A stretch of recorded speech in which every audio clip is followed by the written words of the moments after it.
अस्सलाम वालेकुम नाज़रीन, हमसरी जे प्रोग्राम अॼु जी मुलाक़ात में आउं सतार सरोही अवां जी ख़िदमत में हाज़िर आहियां। तव्हांखे ख़बर आहे त असां मुख़्तलिफ़ अहम इल्मी अदबी ऐं सियासी तौर समाजी शख़्सियतुनि सां मुलाक़ात कंदा आहियूं पंहिंजे हिन प्रोग्राम में ऐं कोशिशि कंदा आहियूं त तव्हां ताईं कुझु अहिड़नि शख़्सियतुनि खे बि खणी अचूं जिन शख़्सियतुनि जो असांजे समाज में तमामु अहम किरदारु रहियो आहे। अॼु असां वटि जेका शख़्सियत मौजूदु आहे उहा हूअं त कंहिं तारुफ़ जो मोहताज न आहे कंहिं तारुफ़ जी, पर जेकॾहिं असां उनखे इल्मी ऐं अदबी हवाले सां ऐं तहक़ीक़ी हवाले सां ॾिसंदासीं त उहा हिकु क़दावर शख़्सियत जी मालिक आहे। असां वटि जेका हिन वक़्तु अॼु महिमान आहे उहा असां वटि प्रोफेसर डॉक्टर सहर इमदाद ख़ासि महिमान तौरु मौजूदु आहे असांजे प्रोग्राम में। मैडम जे तारुफ़ जे हवाले सां मां तव्हांखे ॿुधाईंदो हलां त बुनियादी तौरु ही शाइर आहे ऐं हिकिड़ी तमामु ज़बरदस्त पुख़्ती ऐं सघारी शाइर आहे। हिकु सिंधी ॿोली ऐं अदब जी हिकु स्कॉलर ऐं हिकु प्रोफेसर आहे। इन सां गॾोगॾु कई वरियनि खां वठी सिंधी अदब ऐं ॿोलीअ खे पढ़ाईंदड़ हिकिड़ी अहिड़ी जफ़ाकश उस्ताद आहे जंहिंजो सिंधी समाज में हिकिड़ो ॾाढो इज़त भरियो मान ऐं मक़ाम आहे। असां वेलकम चऊं था मैडम सहर इमदाद खे पंहिंजे प्रोग्राम में। वालेकुम सलाम ऐं थैंक यू। तव्हां मूंखे सभ खां पहिरीं त तव्हां कीअं आहियो इहो ॿुधायो असांखे, तबियत कीअं आहे तव्हांजी? बिल्कुलु मां ठीकु आहियां, तव्हांजूं दुआऊं आहिनि। मैडम हाणे तव्हांजी शख़्सियत जा छाकाणि त खोड़ सारा पहलू आहिनि, इन जे करे उनखे थोरो ॿिनि टिनि हिसनि में विराईंदासीं इंटरव्यू में। सभ खां पहिरियां मुंहिंजो अव्हां खां इहो सुवालु आहे त अव्हांजी अदब ॾांहुं जेको लाड़ो आहे, छाकाणि त तव्हांजो सुञाणप अदब आहे, लिटरेचर आहे, ॿोली आहे, उहो ज़िंदगीअ में तव्हां कहिड़ो उहो एज पीरियड हो तव्हांजो जॾहिं तव्हांजो अदब ॾांहुं लाड़ो थियो? ऐं इनखे जेकॾहिं पंहिंजे नंढपण खां खणा त को ज़मानो हो जॾहिं हर घिटीअ में नंढियूं नंढियूं लाइब्रेरियूं हूंदियूं हुयूं जंहिंमें ॿारनि जा बि किताब किराए ते मिलंदा हुआ। 24 कलाकनि जे लाइ 5 पैसा उहो किताब मां ऐं मुंहिंजी मारोट असां उहो किताब किराए ते वठंदा हुआसीं ऐं असां स्टोरियूं पढ़ंदा हुआसीं। ऐं घणो करे पोइ थींदो ईअं जो मुंहिंजी मारोट चवंदी त तूं पढ़ ऐं ॿुधां थी। असां गॾिजी किताब पढ़ंदासीं। पोइ हिकिड़े ॾींहं में कॾहिं कॾहिं असां 2 किताब बि पढ़ी पूरा कंदा हुआसीं ऐं हिकिड़ी ख़र्ची हू ॾींदी हुई पंहिंजी ख़र्ची मां, हिकिड़े किताब जे लाइ ऐं पंहिंजी ख़र्ची मां। ईअं हिकिड़ी किताबनि पढ़ण जी चूस असां में पई, जेके ॿाराणनि किताबनि रिसालनि देवनि परियनि जिननि भूतनि वारियूं जेके कहाणियूं ॿारनि जूं हूंदियूं आहिनि, फेरी टेल्स, उन्हनि खे पढ़ण सां असांजी इब्तिदा थी। पर उहो पढ़ण जी हेर मूंखे अहिड़ी पई जो जॾहिं मां 6 दर्जे में पहुतसि त मुंहिंजे पीउ जी हिकिड़ी लाइब्रेरी हुई नंढड़ी, उन में वॾनि जा जेके बि किताब हुया उहे आउं लिकी लिकी पंहिंजी माउ खां, मुंहिंजी माउ चवंदी वॾनि जा किताब आहिनि, ख़बरदार जो इन्हनि किताबनि खे तो हथु लॻायो आहे।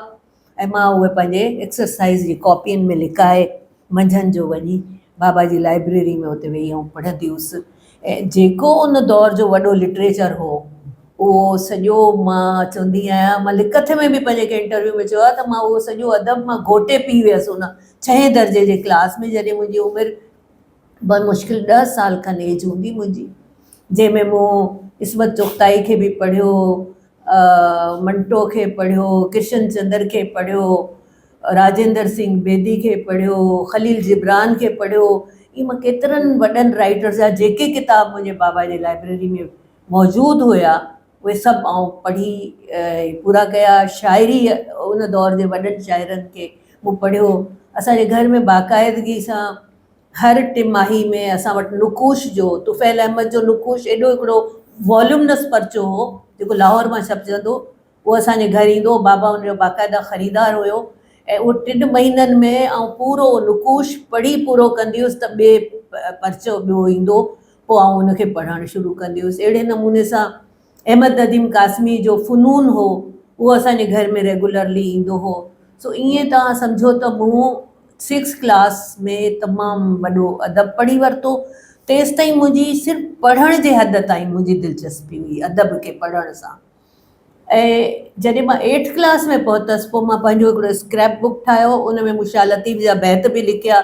मूंखे जेके शयूं मां पढ़ंदी हुअसि ऐं मूंखे वणंदियूं हुयूं, पोइ चाहे उहे नसर में हुजनि चाहे नज़्म में हुजनि, उहे आउं पंहिंजी कॉपी में लिखी वठंदी हुअसि राइटर्स जे नालनि सां। त मूंखे यादि आहे मां सिंधी जा पहिरियां जेके कंहिं शाइर खे जेको पढ़ियो ऐं उन जा शेर पंहिंजे स्क्रैप बुक में लिखिया। उहो शाह अब्दुल लतीफ़ भेटाई हो, वाह। उन जा बैत मूं पंहिंजे स्क्रैप बुक में लिखिया। अच्छा, उन खां बि पहिरें मां ईअं चवां त मुंहिंजे नाने जे घर ते पुराणा पार्टीशन खां पहिरें जा किताब नाना जे घर रखियल हूंदा हुआ, उहे रिसाला पुराणा उहे मूं पढ़िया। ऐं मूं रविंद्रनाथ टैगोर जा तर्जुमा शाइरी जा लालचंद अमर ॾिने मल जा उन्हनि रिसालनि में छपियल मूं पढ़िया, जंहिंमें मां रविंद्रनाथ टैगोर जी शाइरी ते आशिक़ थी पियसि। ऐं ईअं मुंहिंजो रविंद्रनाथ टैगोर सां हिकिड़ो नातो जुड़ियो ऐं मां उनखे ॻोल्हे ॻोल्हे रविंद्रनाथ टैगोर जी शाइरी खे पढ़णु शुरू कयो। त इहो हिकिड़ो पढ़ण जो हिकिड़ो अहिड़ो चूस सिंधी में ऐं प्योर सिंधी लफ़्ज़ इस्तेमालु कयां त मूंखे पढ़ण जी चूस अहिड़ी पइजी वई। ऐं तनवीर अब्बासी मूंखे जॾहिं मां तनवीर अब्बासी खे पंहिंजी शाइरी पहिरें पहिरें ॿुधाई ऐं पढ़ाई ऐं हुन मुंहिंजी डायरी खणी वियो तनवीर अब्बासी, त मूंखे हुन नसीहत कई हुई त सहर कॾहिं बि घणे लिखण ते फ़ख़्रु न कजां, घणो पढ़जां ऐं राति जो सुम्हण खां पहिरें आख़िरी कमु तूं इहो कजां त तूं को बि सुठो किताबु कहिड़ी बि ॿोली में हुजे, सिंधी हुजे, उर्दू हुजे, इंग्लिश हुजे, पर बहितरीनु दुनिया जो बहितरीनु अदब तूं पढ़। जॾहिं तूं बहितरीनु अदब पढ़ंदीअ तॾहिं तुंहिंजो हीउ प्यालो लबरेज़ थींदो त पोइ छलकंदो। इन करे सुठो अदब तूं तॾहिं ई तख़लीक़ करे सघंदीअ। त मुंहिंजो इहो गुज़िरियल 4 सालनि खां, माना उन महिल मां मैट्रिक पास कई हुई, त मुंहिंजो मां गुज़िरियल 4-5 सालनि खां इहो ई त कमु करियां पई पढ़ण जो। सो 8th क्लास में पोइ आख़िर उहो पैमानो झलकियो ऐं मूं शाइरी कई। अच्छा, मतिलबु तव्हांजी माना सभ खां पहिरियां जॾहिं तव्हां लिटरेचर पढ़ियो हुन ज़माने में त तव्हांखे अट्रैक्शन शाइरी में महसूसु थी, नसर में घटि महसूसु थी? न नसर में बि मां ॿई इक्वली, जेके बि आला पाए जूं जेके बि शयूं आहिनि सभिनी मूंखे पाण ॾांहुं कशिश कयो, अट्रैक्ट कयो। बिल्कुलु ईअं न आहे त शाइरी। अच्छा, पहिरीं शाइरी अव्हांजी जॾहिं छपजण जी ॻाल्हि था कयूं त तव्हांखे यादि आहे त पहिरीं शाइरी अव्हांजी कॾहिं छपी? अच्छा, मां लिखंदी घणो अरसो लिखंदी, मां ॿुधायो 8 खां मां लिखां पई। ऐं जॾहिं मां BA पार्ट 1 में हुअसि मां ॾाढा ख़ूबसूरत नज़्म लिखिया, पर मां I don't want to disclose it के मां उर्दू में शाइरी कंदी हुअसि। मुंहिंजे अंदरि में हिकिड़ो चरियाण सिंधी वेठो हो, जेको जुनूनी सिंधी जेको चवंदो त जंहिं ॾींहुं तूं सिंधी में शाइरी कंदीअ उन ॾींहुं तूं उहा शाइरी छपराईंदीअ। त मां पंहिंजी उर्दू शाइरी, हालांकि मूंखे यादि आहे मूं पंहिंजे फ़ुनून असांजे घर ते ईंदो त परवीन शाकिर जो जॾहिं पहिरियों अहमद नदीम कासमी परवीन शाकिर खे शाया कयो हो त उन जी ॾाढी ख़ूबसूरत तस्वीरूं हुयूं, उन सां गॾु उनजी नई शाइरा तौर ते कासमी साहब उनजो तारुफ़ ॾाढो सुहिणो लिखियो। त मूं पंहिंजे भाउ खे चयो, मूं चयो भाउ मां बि एॾी सुहिणी शाइरी करियां थी, मां अहमद नदीम कासमी खे मोकिलियां फ़ुनून जे लाइ पंहिंजी शाइरी ऐं मुंहिंजी तस्वीरूं। हिकिड़ी एज अहिड़ी टीनेजर हुअसि मां, 16-17 साल मुंहिंजी एज हुई, त तस्वीरूं बि ॾाढियूं सुहिणियूं पोज़ हणी मां पंहिंजे भाउ मुंहिंजी कढियूं हुयूं। त मुंहिंजो इहे तस्वीरूं बि मां अहमद नदीम कासमी खे मोकिलियां थी, मुंहिंजो बि अहिड़ो तारुफ़ ईंदो, उते मुंहिंजी शाइरी छपजंदी। मुंहिंजे भाउ चयो हा मोकिल मोकिल, पर उहो जेको मुंहिंजे अंदरि में चरियाण सिंधी हो उहो चवंदो त न तूं उर्दू शाइरी न छपराईंदीअ, जंहिं ॾींहुं तूं सिंधी में शाइरी कंदीअ पोइ छपराईंदीअ। सो मूंखे उन महिल त मूंखे इहा शइ ॾाढी सुठी लॻी हुई कि मां सिंधी में, ऐं सिंधी शाइरी पोइ थी वई। मां ईअं नथी चवां त मां कोशिशि करे कई, हिकिड़ो हूंदो आहे टर्मिनोलॉजी असां उर्दू में चवंदा आहियूं शाइरी में आमद ऐं आवुर्द। आमद जी कैफ़ियत ईअं हूंदी आहे त कुदरती तौर ते शाइरी तव्हां ते नुज़ूल थींदो आहे शाइरी जो, ऐं आवुर्द इहो आहे तव्हां कोशिशि करे शाइरी करियो। सो मूं कोशिशि करे शाइरी कोन कई, सिंधी जी शाइरी बि थी वई। असल में बेसिकली शाइरी आहे इहो आहे न जेका तव्हां अनइंटेंशनली वेही कयो, ओचितो तव्हां वेही माण्हू काफ़ी रदीफ़ जी लांढ लिखी पोइ शाइरी कंदा आहिनि, इहो बि आहे असांखे ख़बर आहे, इन जे करे उन में पुख़्तगी एतिरी कान्हे। अच्छा मैडम, हाणे ॿियो अहम ॻाल्हि इहा त तव्हां 8वीं क्लास खां लिखणु शुरू कयो, या बिल्कुलु ठीकु ॻाल्हि आहे, पहिरियां उर्दू में तव्हां लिखणु शुरू कयो, छपराइण में तव्हां देरि कई। अच्छा, पोइ तव्हां सिंधी अदब में बाज़ाब्ता तौरु तव्हांजी जेका एंट्री थी उहा कीअं थी? माना अच्छा, उर्दू जे हवाले सां हिकिड़ी ॻाल्हि मां अञा ॿुधाईंदी हलां। फ़हमीदा रियाज़ जी नंढी भेण नजमा रियाज़ मुंहिंजी ज़ुबैदा गर्ल्स कॉलेज में हॉस्टल में मां कुझु अरसो रही हुअसि, त मुंहिंजी रूममेट हुई नजमा रियाज़, ऐं उन सां उनजी फ्रेंड हुई हिकिड़ी शहनाज सलीम, जेका बाद में रेडियो पाकिस्तान हैदराबाद ते प्रोड्यूसर बि थी वई शहनाज सलीम। अच्छा। ऐं ॿई अदबी ज़ौक़ वारियूं ख़वातीन हुयूं। नजमा रियाज़ त रेडियो जे लाइ ड्रामा बि लिखंदी हुई, उन ज़माने में BA पार्ट 2 जी स्टूडेंट हुई। त मां जॾहिं बि का ख़ूबसूरत को नज़्म लिखंदी हुअसि तो मां शहनाज सलीम ऐं नजमा रियाज़ के ज़रूर ॿुधाईंदी हुअसि। उहे भी मुझे चवंदी हुई, सहर तुम इतनी खूबसूरत शायरी करती हो, तुम इसे शाया क्यों नहीं करवाती हो, तुम शाया करवाओ। मैं चवंदी हुअसि नहीं, ये सिर्फ मेरे लिए मेरी डायरियों में रहेगी। ऐं उहे नज़्म भी एॾा ख़ूबसूरत आहिनि, मां उन्हनि खे न छपराइण जो मूंखे हाणे अफ़सोस थींदो आहे त मां उन वक़्तु छो न छपरायो। जे आऊं अहमद नदीम कासमी खे मोकिलियां हा त 1967 में परवीन शाकिर खे अहमद नदीम कासमी नई शायरात के नई अदीबाउनि खे एॾी एहतराम सां उन्हनि खे प्रोजेक्शन ॾींदो हो।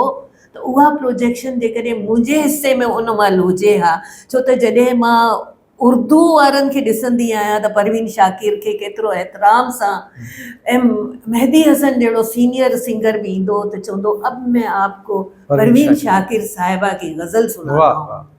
त असां अहिड़े एहतराम जे लाइ असीं सिंधी में त सिखी वियासीं, सची ॻाल्हि आहे।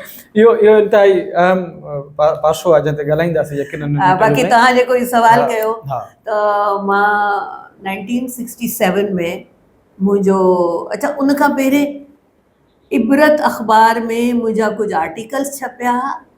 उन खां पहिरें मां FSC जी स्टूडेंट हुअसि ज़ुबैदा गर्ल्स कॉलेज में। ठीकु आहे। त उहे आर्टिकल्स मुंहिंजा छपिया हुआ हिन में इबरत अख़बार में। ॿियो इबरत अख़बार में मिस ज़ैड शेख हिकिड़ो औरतुनि जो पेज कढंदी हुई, उन में कुझु मुंहिंजियूं शयूं छपियूं हुयूं। हिकिड़ी नंढड़ी मुख़्तसर कहाणी मूंखे यादि आहे, शायदि नूरा हुनजो टाइटल हो, ऐं उहा अख़बार में कहाणी बि छपी हुई कंहिं दौर में।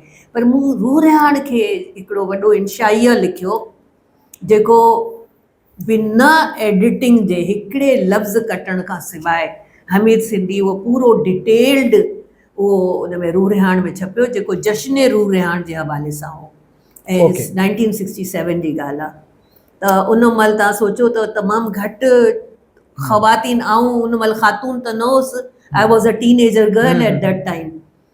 ऐं मुंहिंजे पीउ सां मूं ज़िद कयो हो त मूंखे इहो जश्न रूह रिहाण अटेंड करिणो आहे। उन ज़माने में मां रेडियो ते as a voice, radio voice अची चुकी हुअसि, त मां ड्रामनि में मां पार्टिसिपेट पे कयो रेडियो पाकिस्तान हैदराबाद ते। उते ई मूंखे इहो जश्न रूह रिहाण जो दावतनामो मिलियो ऐं मां ज़िद करे बाबा सां वई हुअसि। ऐं 4 बजे सुबुह जो जेॾीमहिल फंक्शन ख़तमु थियो त असां, तॾहिं बाबा मुंहिंजो नारा जेल हैदराबाद में बाबा जी पोस्टिंग हुई, डिप्टी सुपरिंटेंडेंट जेल्स हो बाबा। असां पंधु वियासीं नारा जेल, हितां खां बसंत हॉल खां वठी। कैन यू इमेजिन कि मां पंहिंजे पीउ सां राति जो सुबुह जो असुर वेल अलल सुबुह जो ऐं पंधु, एॾो मुंहिंजो शौक़ु ऐं जुनून हिकिड़ो अदब जे हवाले सां हो। पोइ उहो मूं सॼो उन में लिखियो ऐं उहो छपियो, ऐं मां उन जे छपजण सां मशहूरु थी वियसि ऐं माण्हू मूंखे सुञाणण लॻा। मतिलबु सहर इमदाद 1900 सहर बलोच हुई तॾहिं, सहर बलोच जे नाले सां 1967 में पहिरीं धमाकेदार एंट्री थी तव्हां ॿुधाई। अच्छा, सिंधी अदब में उन वक़्तु हिकिड़ा वॾा नाला शाइरी में बि नसर में बि मौजूदु हुआ। जी जी। त अव्हां जे मुताले मां सभ खां पहिरियां कहिड़ो माण्हू गुज़रियो ऐं तव्हांखे सभ खां पहिरियां कंहिं अट्रैक्ट कयो सिंधी अदब में? उन ज़माने में शेख अयाज़, मां 8th क्लास में जॾहिं मूं शाह लतीफ़ जो ज़िक्र कयो त उन ई ज़माने में बाबा जी दोस्ती हुई। ज़ाहिर सखर में बाबा जी सखर सेंट्रल जेल ते पोस्टिंग हुई, उते हिकिड़ो बाबा जो कलीग हुयो आगलू ख़ान, शिकारपुर जो। उहो शेख अयाज़ जो घाटो यार हो, दोस्त हो। आगलू ख़ान सुपरिंटेंडेंट जेल्स हो उहो। उन खे शेख अयाज़ पंहिंजे साइन सां 2 किताब पंहिंजा उन ज़माने में अयाज़ जा छपिया, भौर भिरे आकाश ऐं कुल्हे पातम जे कुल्हे पातम किलो। ये 2 किताब उनखे ॾिना हुई। बाबा हुन खां वठी आयो 2 किताब पंहिंजे घर, ऐं उनखे चई, मूं आगलू ख़ान खे चयो त तूं त हूअं ई पढ़ंदे कोन, तोखे अदब सां का दिलचस्पी न आहे, मूंखे ॾे, आउं पढ़ंदसि ऐं मुंहिंजी धीअ खे शौक़ु आहे। बाबा खे ख़बर हुई त जुनून आहे मुंहिंजी धीअ खे किताबनि पढ़णु। सो अयाज़ जा उहे किताब, तॾहिं दैट वॉज़ 8th क्लास, त उहे मूंखे बाबा पोइ किताब उहे मिलिया ऐं मूं अयाज़ जी शाइरी बि पढ़ी ऐं कुल्हे पातम की नूरो, जेका ककोरिया कापड़ी, उनजे ख़तनि जो मजमूओ। ऐं मूं उन खां पोइ उन्हनि जे ॿिन्ही किताबनि जे हवाले सां मां बाद में हिकिड़ो आर्टिकल बि लिखियो जेको चारण रिसाले में छपियो। ऐं उन में मूं हिकिड़ी ॻाल्हि माना ॾिसो उन महिल पास ख़ातिरियूं न थींदियूं हुयूं, असांजी नंढी टीनेजर जेके हूंदा आहिनि न, जेको सच आहे उहो सच लिखी छॾियो। त मूं उन में लिखियो हो त मूंखे अयाज़ जी शाइरी न वणी, मूंखे अयाज़ जो नसुर वधीक वणियो ऐं मूं अयाज़ जा ख़त जेके आहिनि से उन जा जुमिला पंहिंजी कापियुनि में लिखिया तॾहिं। ऐं ॾाढा अयाज़ जो सभ खां पहिरियां अव्हांखे नसुर वणियो जेको ख़तनि जी सूरत में हुयो। ऐं उहो पोइ मुंहिंजी स्क्रैप बुक में उहो लिखियलु शुरू में 8th क्लास में मां सिंधी में जीशा लतीफ़ जा बैत लिखिया थी, मूं अयाज़ जा नसुर जा टुकड़ा बि मां उन स्क्रैप बुक में लिखिया। त मूंखे अयाज़ वरी उन जश्न रूह रिहाण में अयाज़ हिकिड़ो तमामु वॾो अधु कलाक जी शाइरी पंहिंजी पढ़ी। मां तोखे गीत ॾियां ऐं धरती तूं मूं ते ज़ंजीर विझी, गीत गुलाबी झुड़बुड़ जा, ही गीत शराबी झुड़बुड़ जा, ही सावण जा मन भावण जा, ही आवण आवण आवण जा। हाणे इहा जेको रिदम ऐं राइमिंग आहे हिन जी अयाज़ जी शाइरी जी, जेका बेसाख़्तगी आहे, उहा मूंखे उन महिल ज़ाहिर आहे हिकिड़ो माण्हू कची उमिरि जो टीनेजर उनखे इहे शयूं अट्रैक्ट कंदियूं आहिनि, हू थॉट ॾांहुं न वेंदो आहे, हू रुगो इन शयुनि में मूसीक़ियत ॾांहुं उहा मुतासिर करे थी। त मूंखे इहा मूसीक़ियत जेका हुई उन मूंखे ॾाढो मुतासिर कयो ऐं उहे मूंखे पढ़ण सां ई उहा अहिड़ी शाइरी हुई जो पढ़ण सां ई यादि थी वई। मिसाल तौरु हिन बंदि दरीअ जे शीशे सां जो हू गुलदान रखियो आहे, तूं रोज़ वञी थो माखोगी हिन बंदि दरीअ जे शीशे तां, पर गुल गुल जी तो घूर ॾिठी ही गुल गुल कोई अख आहे, हिन बंदि दरीअ जे शीशे मां जा दूर ॾिसे थी भंवरनि खे। हाणे इहे नज़्म उन ज़माने में मूं ॿुधा मुशाइरे में ऐं मूंखे यादि थी विया। त इहो तव्हां सम्झो त जश्न रूह रिहाण मां जेको हू थीमेटिकली जेको कुझु हासिलु कयो उहो पंहिंजी टीनेजिस में उहो इहो हासिलु कयो। वाह वाह ज़बरदस्त। थींदो ईअं आहे त एनवायरमेंट मां माण्हू करंट हासिलु कंदो आहे, बिल्कुलु सही ॻाल्हि आहे। नाज़रीन, असां वटि डॉक्टर सहर इमदाद साहिबा मौजूदु आहे। यकीनन ही जंहिं लेवल जी ऐं जंहिं क़दावर शख़्सियत जी मालिक आहे, उन जो इंटरव्यू को 10 मिंटनि में 20 मिंटनि में पुॼाणी ते पहुचणो न आहे। असांखे अञा बि डिटेल में ॻाल्हि ॿोल करणी आहे, पर ही पहिरियों सेगमेंट आहे ऐं पहिरियों एपिसोड आहे, इनखे हिते असां पुॼाणी ते पहुचायूं था। यकीनन तव्हांखे डॉक्टर सहर इमदाद जे ॻाल्हियुनि जो इंतज़ारु हूंदो। असां वरी ईंदड़ प्रोग्राम ॿिए सेगमेंट में असां मैडम सां हितां ई ॻाल्हि शुरू कंदासीं ऐं उन खां पोइ मैडम सां अञा डिटेल में असां इमदाद हुसैनी साहब खे यादि कंदासीं गॾिजी सॼी, ऐं इमदाद साहब जूं सारियूं, छाकाणि त इमदाद साहब जे ज़िक्र खां सवाइ ही प्रोग्राम बि अधूरो आहे ऐं मैडम जो इंटरव्यू बि अधूरो आहे। सो मोकिलाणी कान्हे, हमसरी जे प्लेटफॉर्म तां असांखे ॾियो इजाज़त। वरी असां ॿिए सेगमेंट में हाज़िर थींदासीं मैडम सहर इमदाद सां। अल्लाह वाहे।